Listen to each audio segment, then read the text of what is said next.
Welcome to the Princeton Podcast, where we talk about upcoming events, news, and local businesses.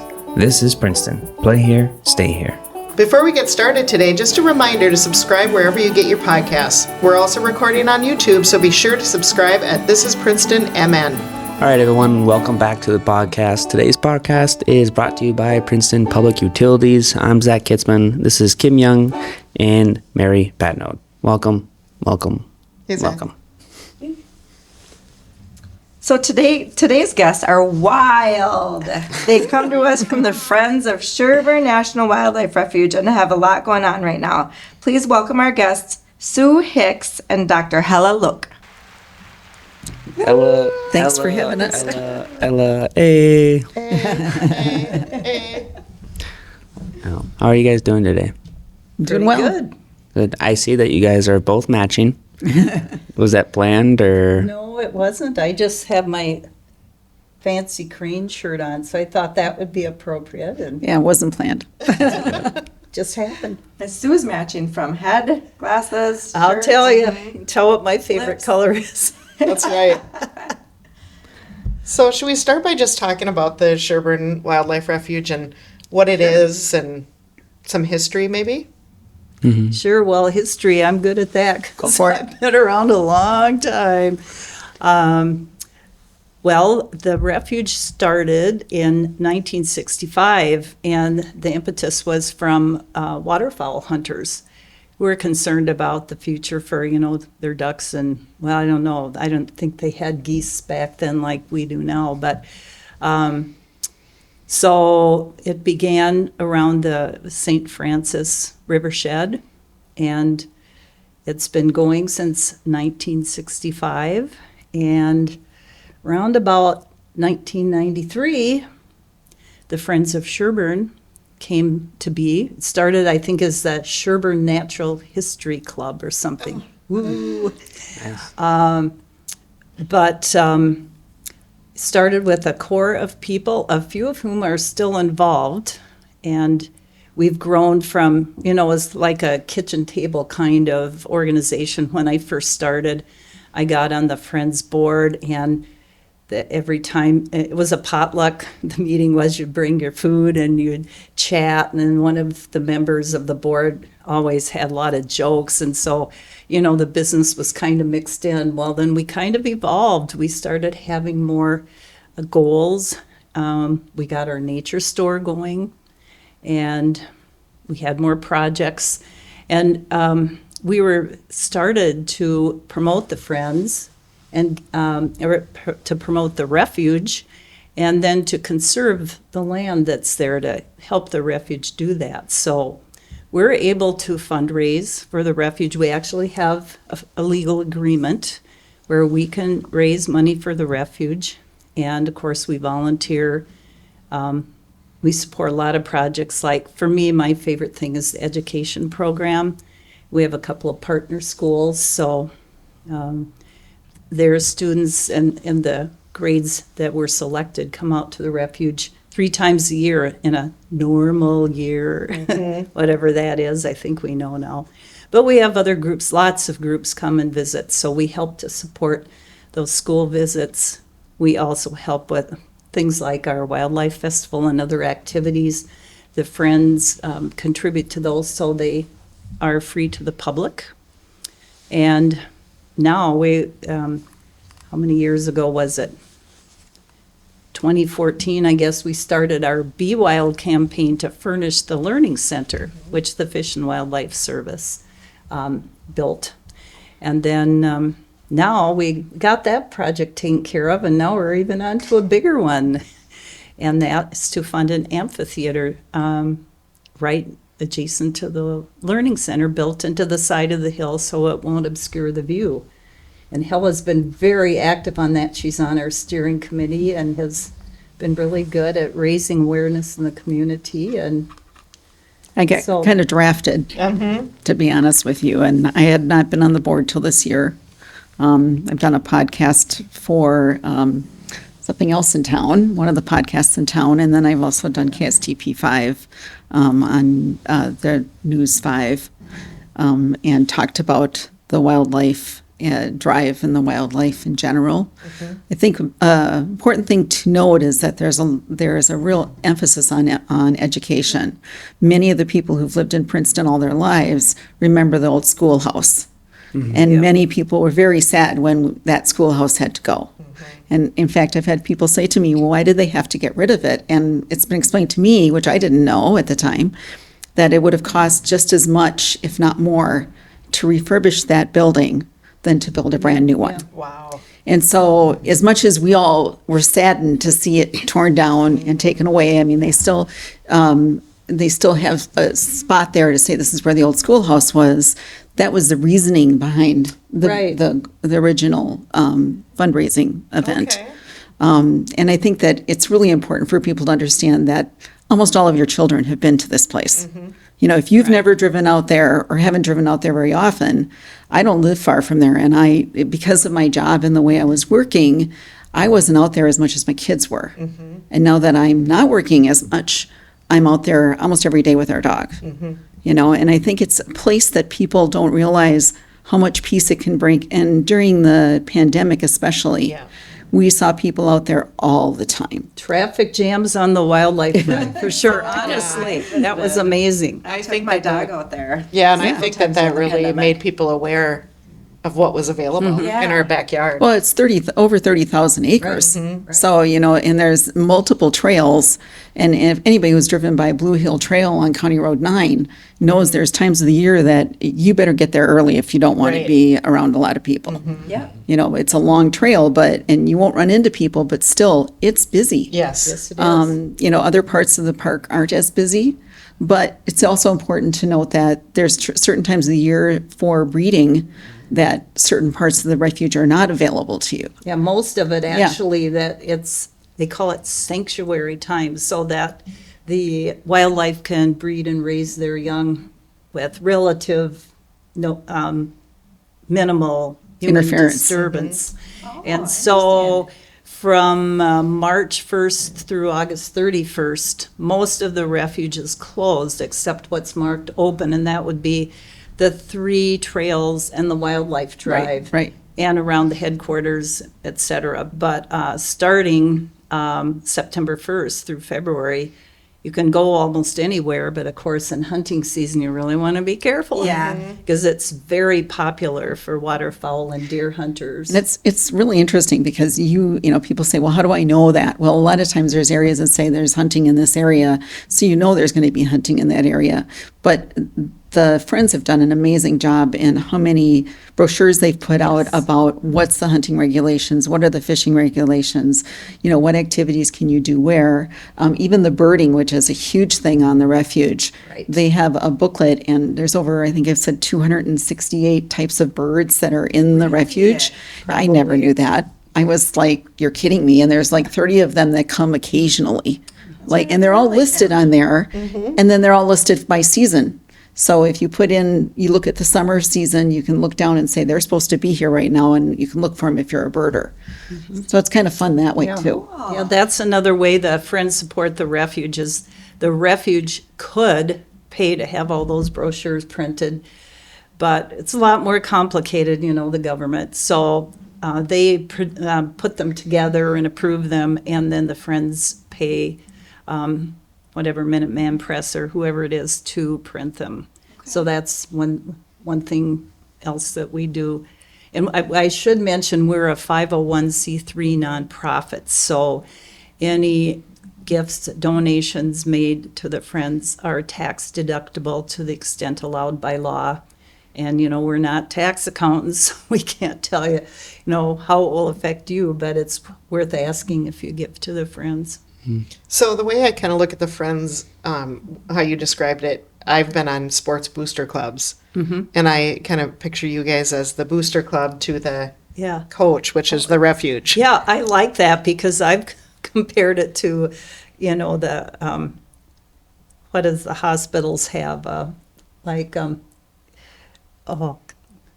know, they're, Like Candy Striper, I can't think of it. That's a lot. That tells my age, doesn't it? no, that's what I was thinking of. I remember those too, but we're, yeah, that's a good description. We're like, We're there to support them. Booster club. To support them, So, and they come to you for- when they have needs. And Yes. So, for example, they're going to need people to volunteer for the wildlife Yes. festival that's held in September. And ironically, it's held on September 30th around September It's 30th every 30th year. this year. Yeah, this year it's the 30th. But it's interesting because that's also the day that they open up roads that they never open up.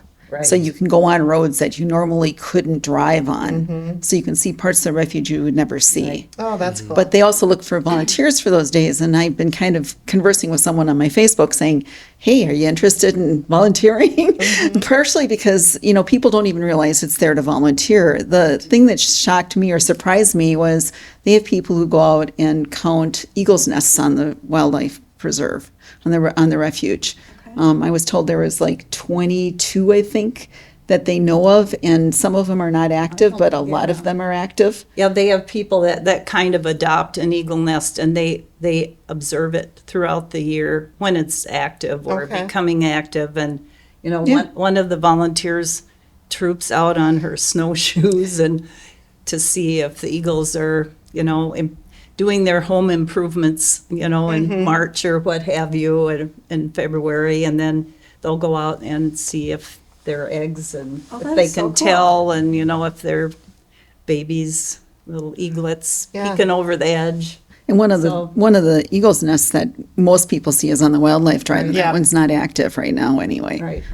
But there's also a life-size one at the very first stop that kids can kind of climb into to see how large it actually is. Because when you're looking at the one from the road, you go, oh, that's just a nest. right. But when you get into the one that's at that first stop on the wildlife drive, where the bathrooms are, you go in there and it's like, wow, I can stand in this. I didn't realize they were I've that big. been there. At the Burr Oak Welcome Station, Right. and there's a kiosk, there's a picnic Okay. table, and the toilets, and then it's kind of like a deck built up with, and the instead of having the railings, well, they have those, but they're covered with sticks like an eagle would use to Okay. build a nest, so you can go in there and have your picture taken. There's Yeah. an interpretive sign and everything, and Wow.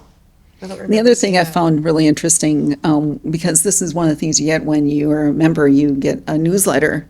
They also have people who go out and collect seeds. I was just going to ask about that. And I just found that fascinating too. because they actually sell these seeds to other refuges to grow some of the wildflowers and the wild. And you know imagine- more about that. Oh, yeah, that kind of either roadside cleanup or seed collecting. Those are kind of like the gateway drugs that you suck you into volunteering for the refuge. And my husband and I both started that way. Well, the roadside pickup wasn't very exciting. Then we volunteered for seed collecting, and you get to go and areas where you normally wouldn't be able to go during this time of year. And, you check out where the plants are located, and then you go back after they're done blooming and they produce seeds. Like now, I'm sure is lupin seed collecting time, or it's even probably past. But you go and you collect the seeds, and then, I think in November or so, they have seed cleaning, which is done at the maintenance building. So can I interrupt you? Yeah. How does one collect seeds? Well, you go out there with probably your bug suit on. It's why I quit volunteering for various reasons, because I got interested in the education program, but I was also tired of, fly season and mosquitoes and stuff. But you go out, you have a paper bag, and you take off the seed heads, and you don't ever take all of them. You have to leave some for next year, Okay.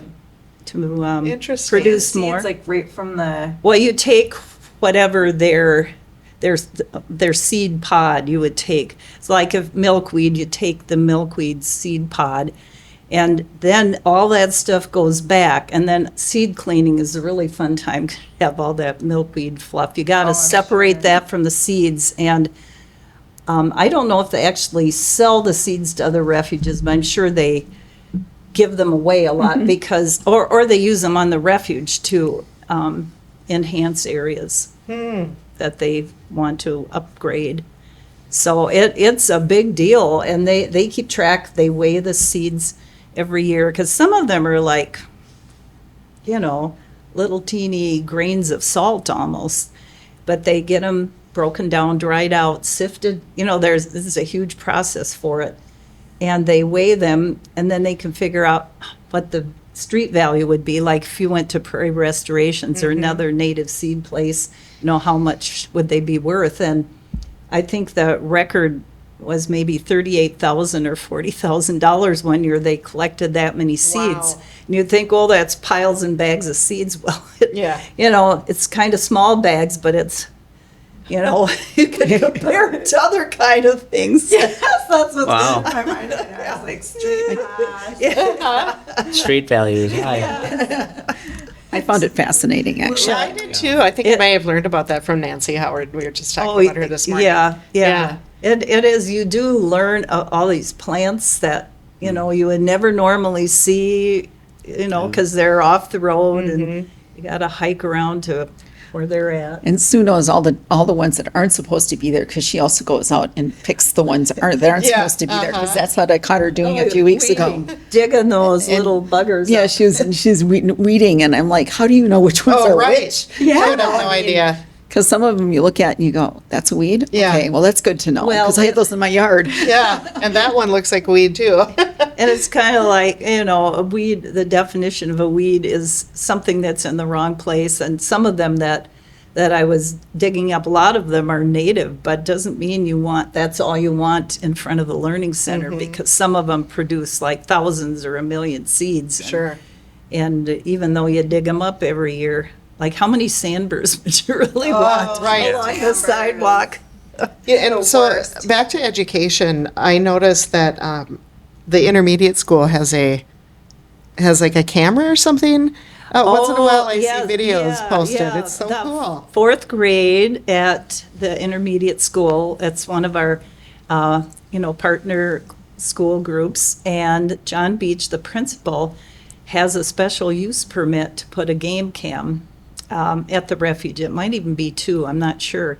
But oh my gosh, It's cool. the latest one was otters, and oh my gosh, you never really see them that often, or if you do, it's For a second or two. yeah, and the open hours of the Refuge are daylight hours, like half an hour before sunrise, half an hour after sunset. So otters are pretty active at night, and they really show up in the snow. So, but he's gotten a lot of cool pictures. Really cool. Yeah. It's so interesting to see how these animals come in and out and hang around, and right by that, like a little creek or something is where I see. Well, I think he has them by, if you know where the old schoolhouse bridge is. Yeah, it's on a trail. I think often he has a camera around that area. Okay.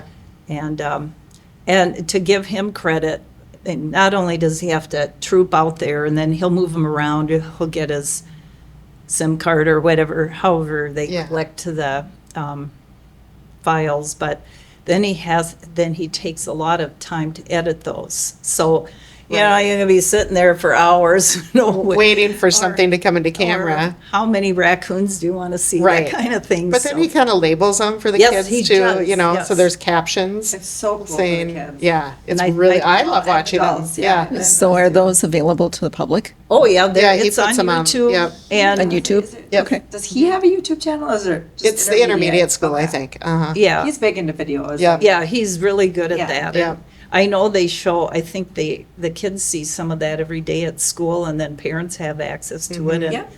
yeah, if you, on the photography club Facebook page, he posts a lot. So, Yeah. but yeah, look on YouTube. So to find these videos, where on YouTube or what should someone search to find these? I believe it's the intermediate Princeton, school. Yeah. School. Okay. Yep. That's where I found them before. Yeah. They have all their Tiger, what's the news station? Can't remember what that's called, but Oh, sorry, Mr. Beach. But yeah, their daily news is, Yeah. they have those all recorded oh too. my gosh, what is it called? Uh-huh. We'll think of it. What other activities do you guys have going on at the refuge? Well, right now, it's, pretty much on your own. And the hiking is great, especially, I think, at the Learning Center, because there's a little more of a breeze out there and fewer trees. But I noticed today that even I went out in my yard early this morning and no flies or mosquitoes came after me. But I was just going to ask about deer flies. they're there. I think guess the worst month is probably July. Yes, Yeah, I think it is. It's been so cool in the morning that if you go out early enough Yeah, in the that's what I morning, think. you can kind of avoid most of them. Yeah. Right. Obviously you're going to find that one that loves your smell of your hair or something. Are the worst. Yeah, Yeah. they're the worst. I But feel like I would take mosquitoes over deer flies. But I can Yeah, tell you, so I've been annoying. I've been on the Prairie Trail on the Wildlife Drive multiple times in the last couple of weeks, and I've hardly even noticed a bug, Oh, which is surprising. But by the time we get to the Woodland Drive, I'm like, no way. yeah. I'm not going in there in the woods because I'm sure I'm going to get just Right. inundated. Yeah. Does that generally mean like it's gonna happen? Like I know, like mayflies, for example, back in May, like if they're late, it doesn't mean they're not gonna come. They might be there in June. Well, I Because they're think- just late. I Well, think this year we've it's had more them. so because of the cool weather in the morning. If you go early in the morning, you can probably go on a lot of the trails and not Avoid be that. affected that much. Okay. But once the temp gets up over 75, I'm not sure, but They I'd like say it hot. 75 degrees, they're going, it's warm out. Let's go out, Okay. Yeah, and some insects need, warmer temperatures, like over 60 to even fly and navigate. But this was kind of a bumper year for mosquitoes, and probably, I don't know about flies, probably normal, but a couple weeks ago, my husband and I went around the Wildlife Drive on a Saturday evening, so of course it was warm. And he's a volunteer roving interpreter there, so he'd been around in the morning, and he said, well, we can roll the windows down, and as long as we keep moving, flies will come in the car, but they won't come after you. And that was actually, it was pretty accurate, but it just is unnerving, because then they would come and I should tell a little story. A week or so ago, an American redstart bird came into his car. What? In the window? He had his windows open because he's always looking out with his binoculars and taking pictures, and came this little bird, and so he's trying to get him out of the car. So he had a picture of the bird. In the car? Yeah, you get just that? never Oh, know. That's funny. Yeah, Yeah, you do never know. yeah. Was he first trying to take close-up pictures of it? Well, I think it was hard because he has a kind of a big lens on his camera, so it looked like the bird was pretty little and far away. But he posted it on Facebook. Oh, that's so funny. you never know. At the refuge, I found that it's just being there, and we have the Refuge's Photography Club has a terrific Facebook page. It's I guess you call it a private group where you have to ask permission to join, but as long as you're legit and everything, that's no problem. But they have amazing photos there, and these are taken by people who are out there often for many hours with their cameras. They're good photographers, and it's just unbelievable. And do you have a photography club or a photography activity? Sherburne has, the Refuge has a club. It normally meets, I have to look. I think it's Wednesdays, isn't it? It is a Wednesday. I don't know if it's the first or second Wednesday. And then you need to watch their Facebook page because, they've talked about no meeting in maybe August, but they're talking about a field trip somewhere. So, We have a photographer sitting at this table. Professional photographer. I don't know. I can and totally the other- see you getting into that, Yeah. though. I mean, One it's of not the a lot other of time, activities they but- do actually is for kids. So they have kids photography days. Oh, fun. And those are also found on the Refuge website. yeah. But throughout the year, they often will try to sponsor a kids photography day, and they do a photography contest. Yep, and the photo contest, I don't know if Cool. that's on here. I think the due date is like the 1st of September. So, and we want more people to submit the photos, but Yeah. it's, it's a great opportunity. And that photography is one of the big 6, they call it, activities for refuges. Hunting, fishing, photography, wildlife observation, nature education and interpretation. So the photography is definitely supported, and we have some professional level and some professional, I think, photographers in that group and that volunteer for the Refuge because they, like for the Wildlife Festival or other events, they like to get photos. And Yeah, the KSTP 5 thing that I did, they did pictures almost all the way through my segment. It was gorgeous. The pictures that I had were incredible. Yep. So I had sent them all these pictures from the Friends Club and was like, oh, I can't believe how beautiful these are. I know. So Well, before we take a quick break, because I want to take a break and come back and talk more about the Wildlife Drive and then about the Go Wild campaign. But I have a question about people that come. Do you guys track does the Refuge bring in people from way up north or down or from the metro? everywhere, other countries. Really? We've had from, I'm from England, all over other states.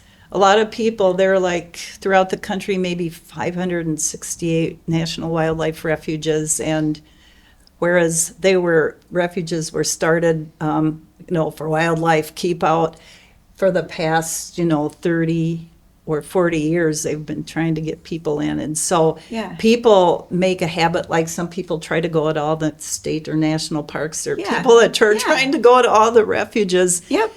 Or they see, National Wildlife Refuge, they know they're going to have good photo opportunities or hiking or, who knows what they'll see. So they come from all over. And I think, I'm not sure what the estimate is for visitors, but it's at least 80,000 or more a year. Okay. And the ones that stop into headquarters and sign If they stop in, then you might know where they're from. But I know just from being on the Wildlife Drive or talking to visitors, it's amazing.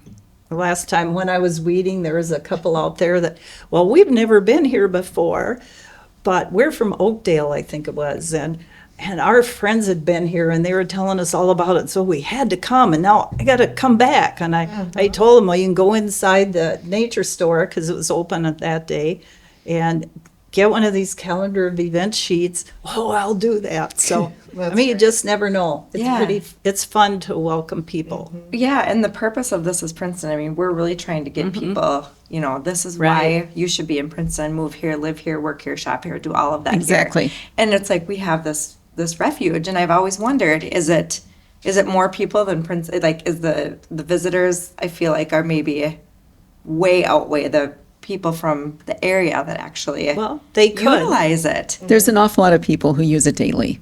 That I use would it say daily, that are around here. I think there's a lot of people who go to Blue Hill Trail or go to the Wildlife Drive and use it every single day or at least 2 or 3 times a week. Okay. So from what I see very frequently the same people. Okay, so probably out there. local. Yeah, more local. But I think there's also a lot of people in Princeton who aren't aware of it. Yeah, And that's been surprising to me, although having lived here over 20 years, I can tell you that I was not as aware of it as my husband was because he was the one who always took our kids there. Okay. So, now that I'm getting more aware of it, I'm going, why aren't we doing more to, promote this? Right. Yeah. And it's not because anyone wasn't doing it. Yeah. It was more a matter of we're just trying to get the information out and get people to get out there. Yeah. Right. And that's what we're doing too. We're trying, people are always commenting on, the community groups or whatever. What's there to do in Princeton, or there's nothing to do, or what can I do with my kids? And last podcast we had the parks board here. Right. Like we have 8 beautiful parks, and then we were excited to have you guys to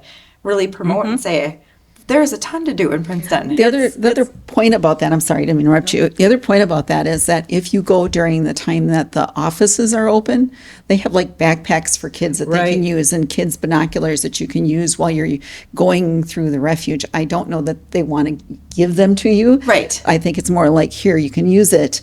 But it's so that you can use it, just like we have snowshoes available for people to use. I didn't know that till I bought a pair of snowshoes.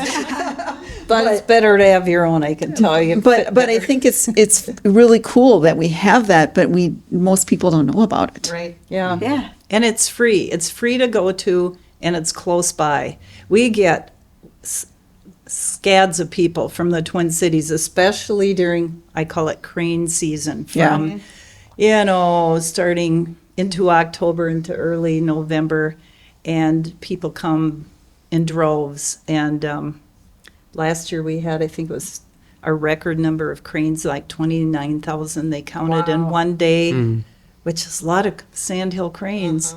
You must have either an early childhood group or maybe at the not South Elementary, Primary. just aged myself, primary school. All my kids have come to the Refuge several times with school, snowshoeing, but I specifically remember you leading a group talking about the cranes. So we must have been there in the fall. Yeah, before we had the partner school program and the learning center, we didn't. It was kind of tough to welcome people, but we would have.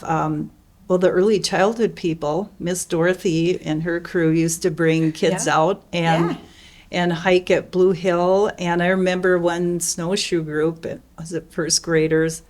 Oh my gosh. 2 of my kids went to snowshoe. Yeah. I think it was with early childhood. And that could be, and it's it was kind of chilly then because we didn't have a building or anything, and we're out there putting snowshoes on wiggly little feet, and our fingers are freezing. And so, we've, and there's a few Princeton teachers that have brought kids out for years. Some of them now are retired. Though, so that's why you were lucky you got in on some of those years. Yeah, my oldest is 18 now, so Oh my gosh. that would have been a long time ago. But all right, let's take a quick break, and we will get back and talk about the wildlife drive and the Go Wild campaign.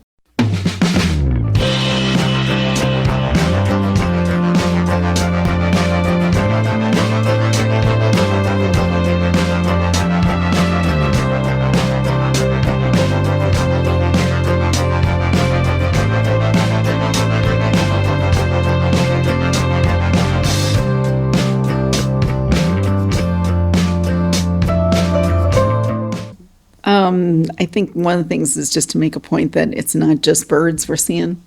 We talked about the otters, but we see beavers.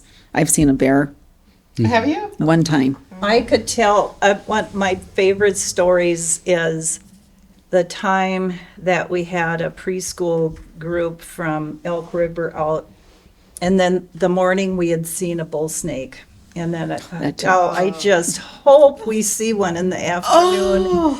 And it's like, running. No, they more likely run from you. I have a couple bull They snake hissed stories, at us. but we went out there, and it's like, I'm sorry, we haven't found a bull snake yet, but we hope the kids would get a kick out of seeing that.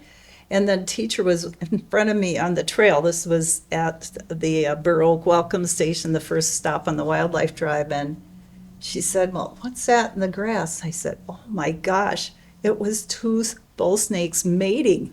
So, like 3 feet off the trail. I mean, so you could, and they're kind of in the grass, but you could see what it was. You got more than you wished for. And then some little kid said, "Are they hurting each other?" And so we did a little dance about, no, they're just fine.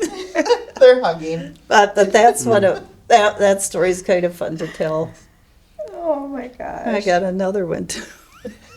So I was a first-time volunteer, and we were meeting. This was a 7th grade class, and the volunteer. We had a young volunteer who was really good at handling whatever snakes. He knew all about birds. So he, oh golly, here's one. He got it right before it went down the gopher hole, and he held it up, and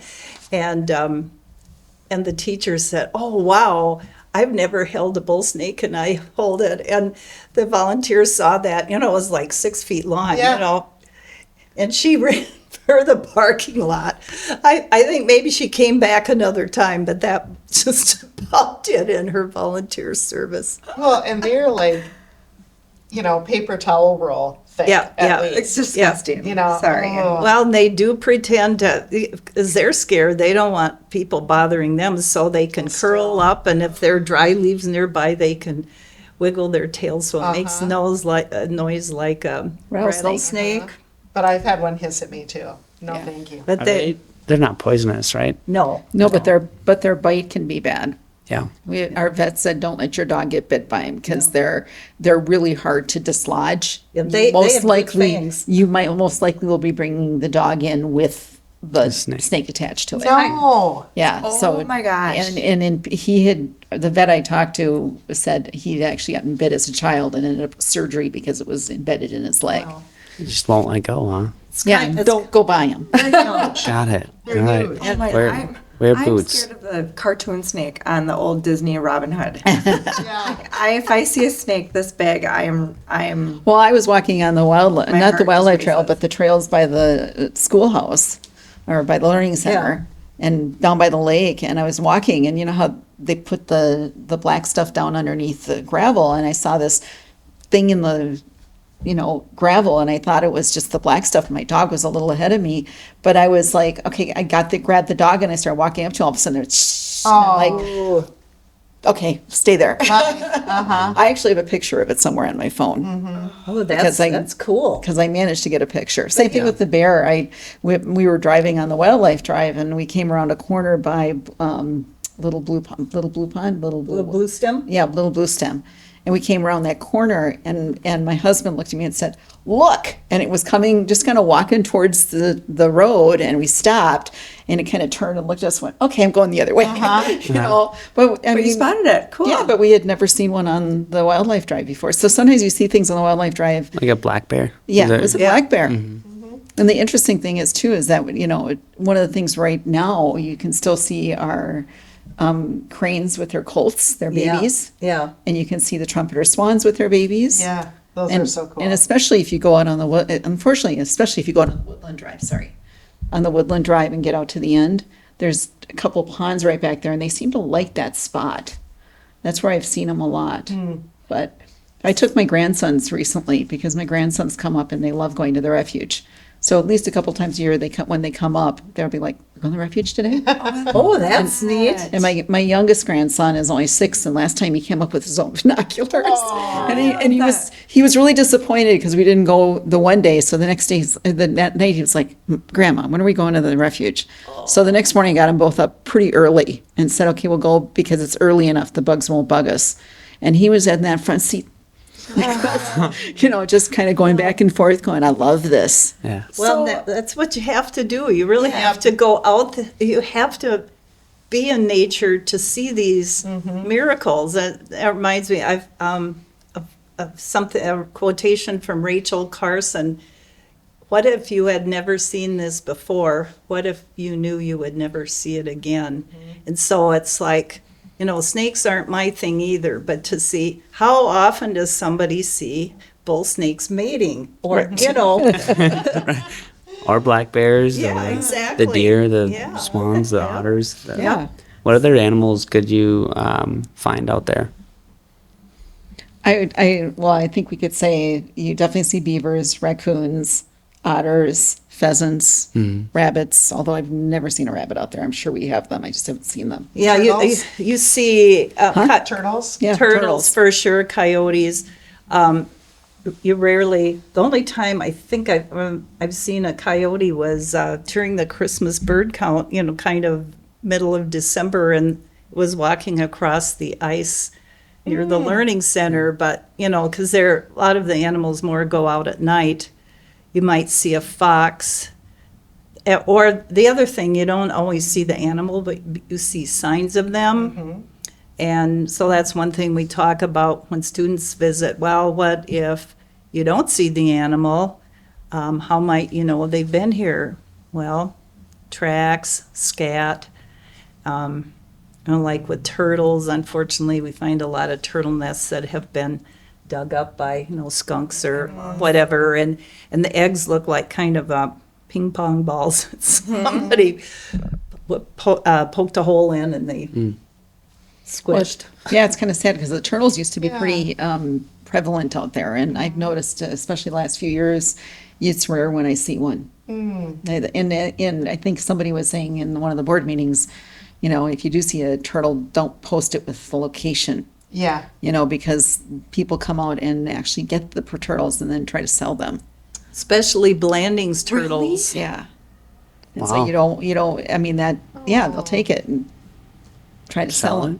Wow. And It's like the local market or something, or like, hey, Joe's fish store. Like, Like out of state sell them, or? I don't know where they're selling them. I just know that was one of the things they said is please don't, we want to tell people not to post where they saw it. They can say Sherburne County Has or them, the Wildlife Refuge. We saw this at the Wildlife Refuge, but don't post the exact location. Right. Because you don't want them to go there. Terrible. save the turtles. But I remember when we first moved to Princeton, we would drive through the Wildlife Drive and there'd be 5 or 6 or 7 of them in a row. And I haven't seen that in ages as I keep knocking into things. Sorry. So tell us about this wildlife drive. Like, Oh, sure. Like walk us kind of through it, because you can bring, just for those of, I've never done it.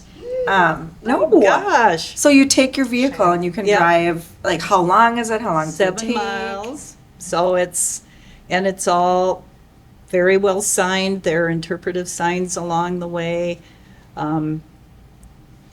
Most people that really are successful, like hella, they take their time.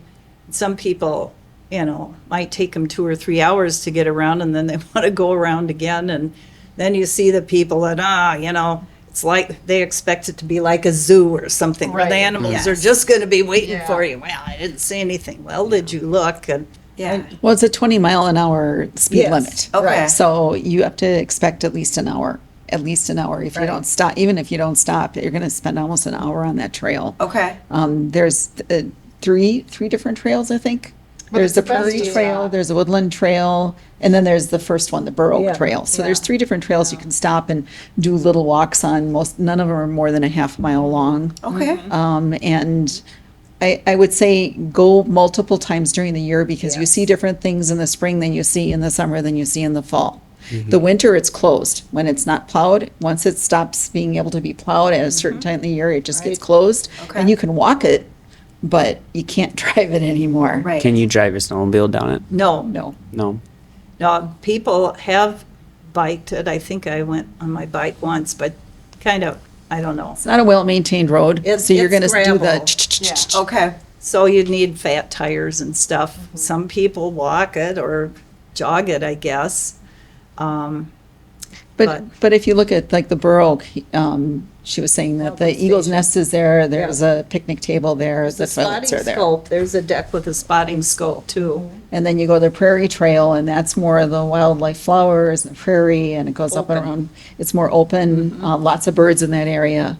And then the last one is the Woodland Trail. I mean, there's a lot of stuff in between there. Right. The last one's the Woodland Trail, and it's mostly oaks. They're trying to refurbish it, I should say, or Oak replenish savanna. it. The oak savanna has kind of Yeah. been getting killed.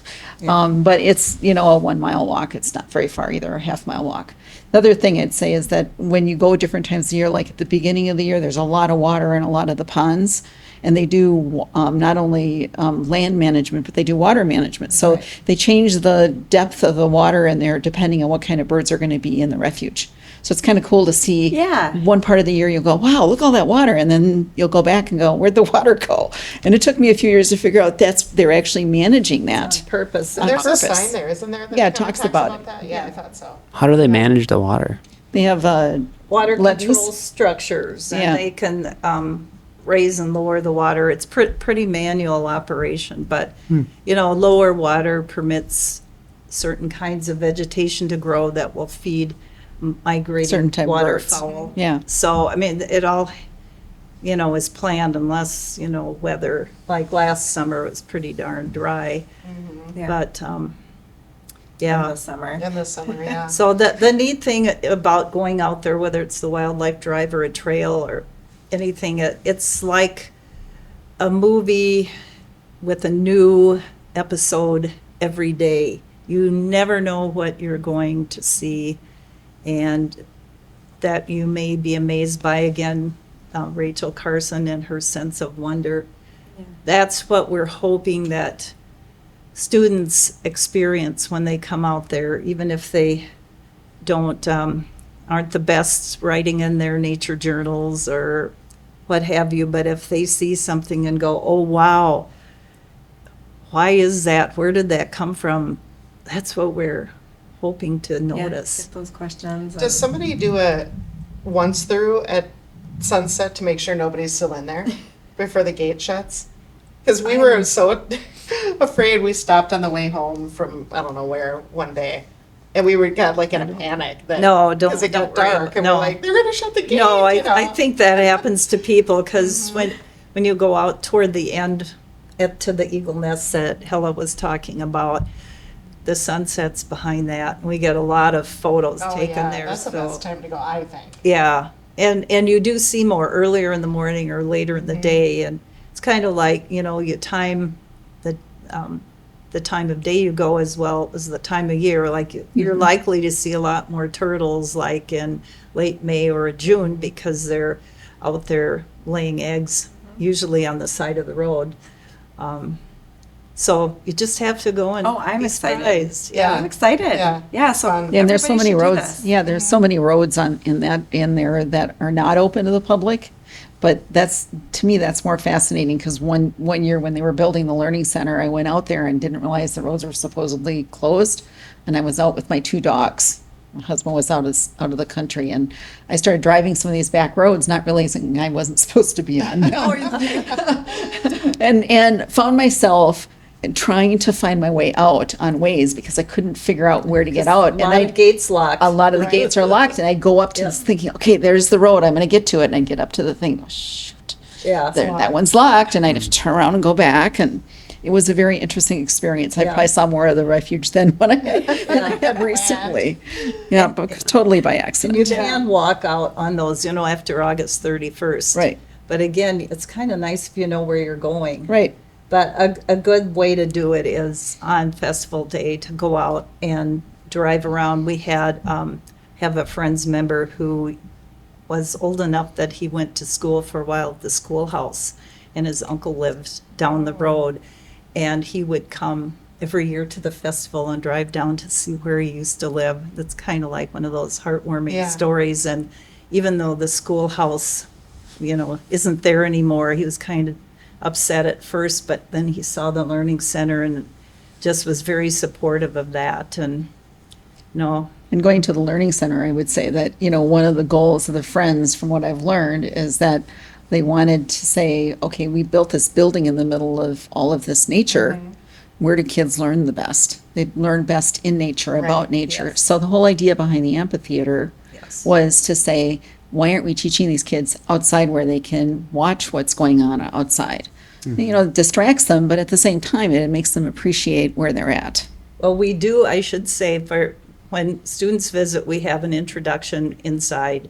Okay, do you have all your equipment? We've got to divide you into groups. Do you know what our purpose is today?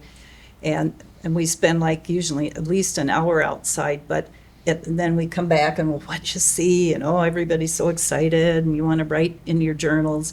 But to do that outside, how great that would be, because, otherwise you're kind of squished on the floor in the Yeah. learning Right. center, as opposed to being sitting outside, looking at what you just explored on foot. And you never know. I mean, we had a training for our nature education volunteers.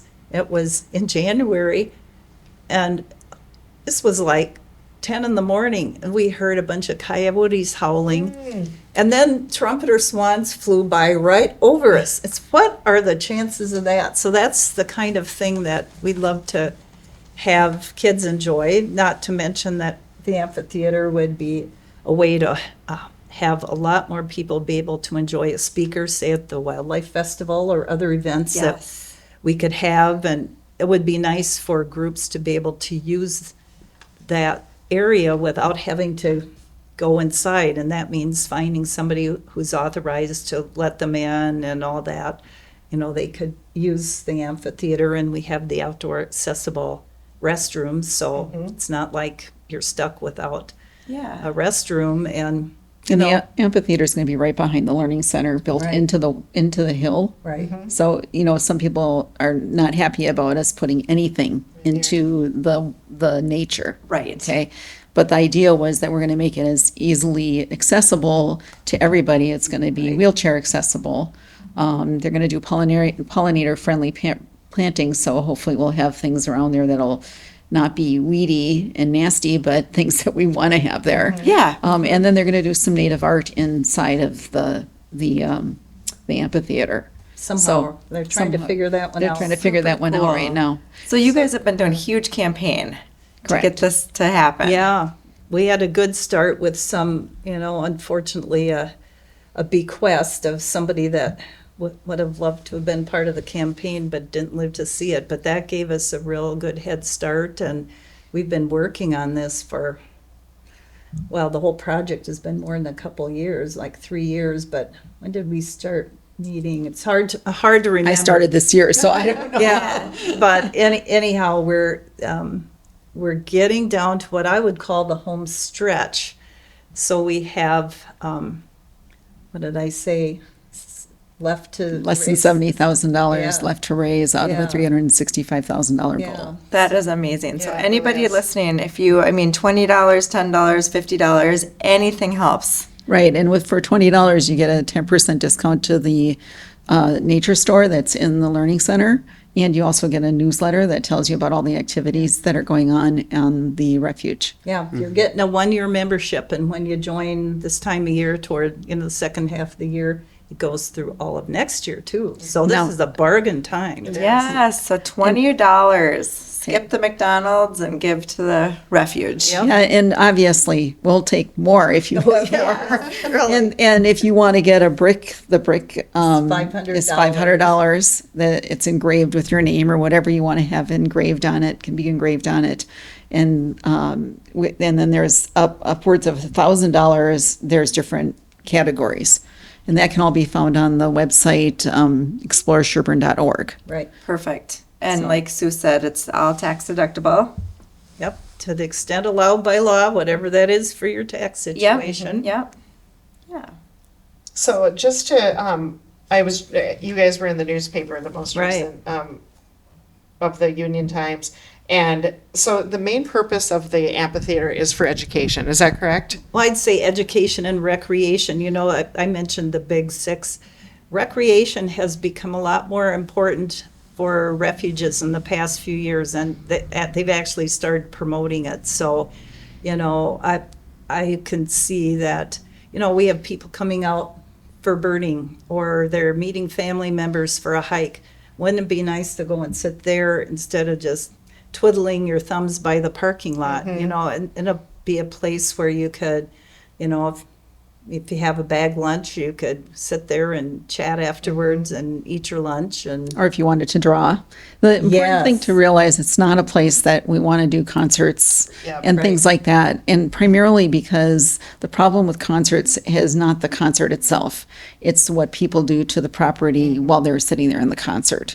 Unfortunately, if someone had a small group that was part of a business and they wanted to do maybe acoustic music, I can't say that they would let you do that, but that might be an option. But they wouldn't want to have very, very large gatherings there. That wasn't the purpose of it. Yeah. The purpose of it was to make it a place that people could gather to do small kinds of gatherings, whether it be family, school, or organizations. Well, yeah, I was even thinking too for all the students around town, like going there and having peace and quiet and Yes. study time. Like Yeah, that's right. that's huge. Instead of going to a Starbucks or something like Right. that. Great, that might be great, Right. but that's a Right. whole different kind of focus and anxiety relief and stress relief. Like Yeah. sitting out there, I think that's amazing. It is very relaxing. And just a note about events that are held at the Learning Center or at the Refuge, they need to be compatible with wildlife or conservation, or, like the DNR or the Soil and Water Conservation District, or hunters or scouts have, used the building or come out for programs.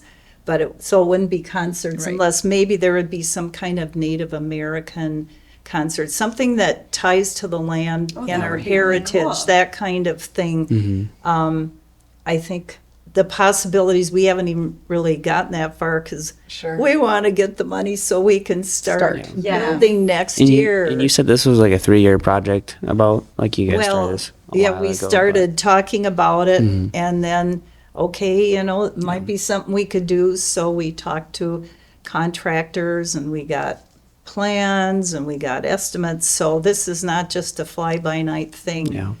And- Do you know the size? Sorry. Do you guys know like the approximate size? Or Well, about estimate of it? would seat about 100 people. And like And it's 3 levels, isn't it? I think it's so. 3 levels. Like I've said, I think a lot more little second grade butts could fit in than Yeah. 100, but, just estimating. Oh my gosh, it's going to be cool. so Oh, yeah, good. cool. You got, I'll have to grab a photo. So donate, donate, donate. We want this to get done, and you got the it. sooner the better. Yep.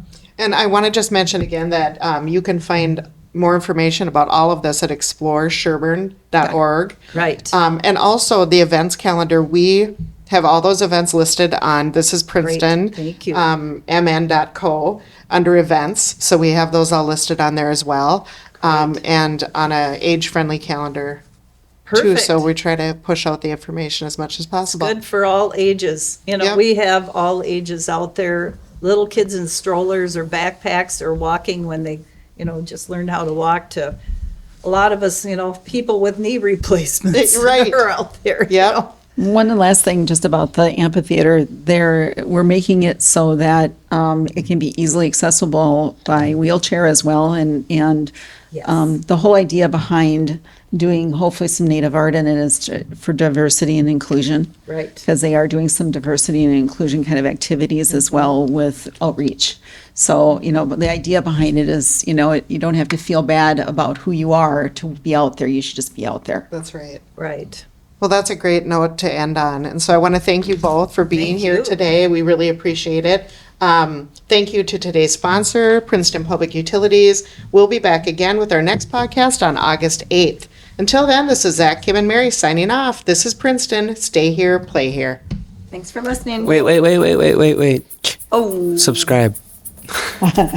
Subscribe. please. Podcast produced by Kitzman Creations, music by Charles Moe. Be sure to subscribe to the Princeton Podcast wherever you get your podcasts. Also, to view our awkward moments, check us out on our YouTube channel and visit us at www.thisisprincetonmn.co.